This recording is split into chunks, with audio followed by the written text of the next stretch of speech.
యోసేపుకి అప్పగించబడింది వ్యాపారం. 7 సంవత్సరాలు దాయాలంటే ఇంకో 7 సంవత్సరాలు ఖర్చు పెట్టాలంట. చూడండి, 7 సంవత్సరాలు మనుషులు తినేది దాయాలంటే ఎలా దాయగలరండి? నెలలకే ఆ పందుకొక్కులు అవి ఇవి కొట్టేసి పోతాయి అనేసి చాలా సమస్యలు ఉంటాయి, చాలా సమస్య. 7 సంవత్సరాలు ఆ ధాన్యం ఎలా ఉండదు అంటే ఆలోచించారా? వచ్చే సంవత్సరం రైతు ఏం చేస్తాడంటే, వచ్చే సంవత్సరం పంట వచ్చే వరకు ఏం చేస్తాడు, దీన్ని స్టాక్ పెట్టుకుంటాడు. ఆ పంట వచ్చే వరకు దాన్ని తింటూ ఉంటారు.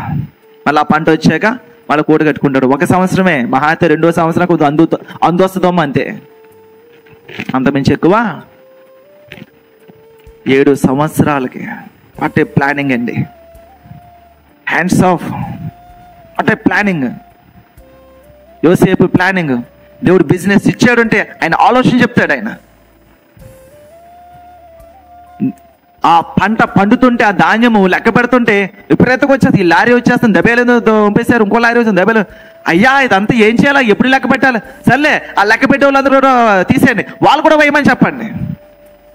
వారి లెక్క పెట్టుట మానేరి అని బైబిల్ సెలవిస్తుంది. యోసేపు యొక్క ఆశీర్వాదం వచ్చింది. లెక్క పెట్టడం మానేశారు వాళ్ళు.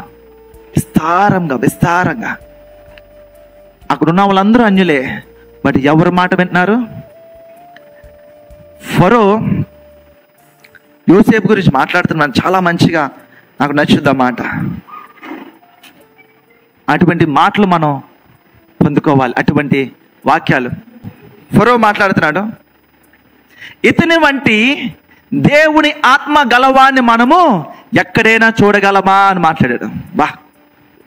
ఒక అన్యుడికి కనిపించింది ఇతనిలో దేవుని ఆత్మ ఉంది అని. ఇతనిలో దేవుని ఆత్మ ఉందని అన్నేళ్ళకి కనిపించలేదు. చూసారా? అందుకే చెప్పాను, నువ్వు దేవుడు పక్షంగా నువ్వు నిలబడితే నీ పక్షాన్ని ఎవరు నిలబడరు. యోసేపులో దేవుని ఆత్మని క్రైస్తవులు అని చెప్పుకుని అన్నేళ్ళకి కనిపించలేదు. 10 మంది ఉన్నారు, ఒక తమ్ముడు, 10 మంది అన్నయ్యలు. యాకోబుని దేవుడు పిలిచాడు, లేచి బెతేలుకి వెళ్ళిపో యాకోబు అని చెప్తున్నాడు. దేవుడితో ముఖాముఖి మాట్లాడేవాడు. యాకోబు చూడలేకపోయాడు, ఇదిగో నా కుమారులో దేవుడు ఆత్మ ఉంది, అదిగో దేవుడి కార్యం జరుగుతుందా అన్న విషయం చూడలేకపోయాడు. సరేనా? ఒక అన్యుడికి కనిపించింది. ఇతను వంటి దేవుడు ఆత్మ గలవాన్ని మనం ఎక్కడైనా చూడగలమా? కాబట్టి ఈ పని కొరకు నువ్వే పూనుకోవాలి. ఇదిగో ఈ రాజ్యం అంతా, ఈ దేశమంతా నీకు ఇచ్చేస్తున్నాను, ఈ దేశమంతా నీకు ఇచ్చేస్తున్నాను. హల్లెలూయా. ఈ దేశమంతా నీకు ఇచ్చేస్తున్నాను. ఎవరు చేయతాలన్నా, ఎవరు చేయదించాలన్నా నీ మాటలు అక్కడ జరగకూడదు.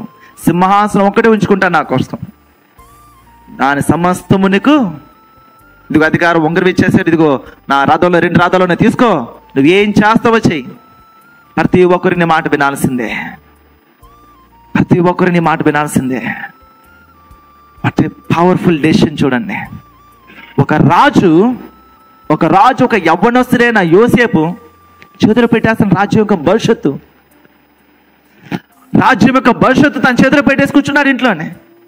అసలు ఎటువంటి సన్నిధి అక్కడ కనబడుతుందో చూడండి.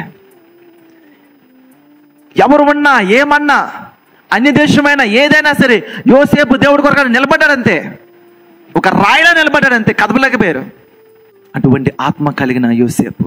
నీవు నీ ఒక్క కుటుంబానికి కాదు, మీరు మీ కుటుంబాలన్నిటికీ, మీ తరం అంతటికి, మీ తర్వాత తరతరాలకి కూడా మీ పేరు చెప్పబడాలి. హల్లెలూయా. ప్రభు రాకడ ఇప్పటి వరకు వస్తుందో తెలియదు. మీరు జీవించారంటే మీ మాట మీ పిల్లలు చెప్పుకో. అదిగో మా తాత అక్కడ ఉండేవాడు, మా తాత అలా ప్రార్థన చేసేవాడు, మా తాత నడిపించాడు, ఆ విశ్వాసంలో మేము ఉన్నాం, మా మామ అలాగ ఉండేది, అలా నడిపించేది. అది ఫెయిత్ అంటే. సో కాబట్టి మన విశ్వాసంతో మనం వెళ్తున్నప్పుడు, విశ్వాసంతో మనం పూనుకుంటున్నప్పుడు మనకి ఎటువంటి సహాయం అది దొరకదు. మనుషుల వైపు చూడకండి, దేవుడి వైపు చూడండి. మీరు ఇక్కడికి వచ్చే ముందు మీరు ఎలాగైతున్నారు, ఇక్కడి నుంచి వచ్చి మీరు ఇంటికి వెళ్ళిన తర్వాత దేవుడి సన్నిధితో మీ ఇల్లు నింపబడాలి.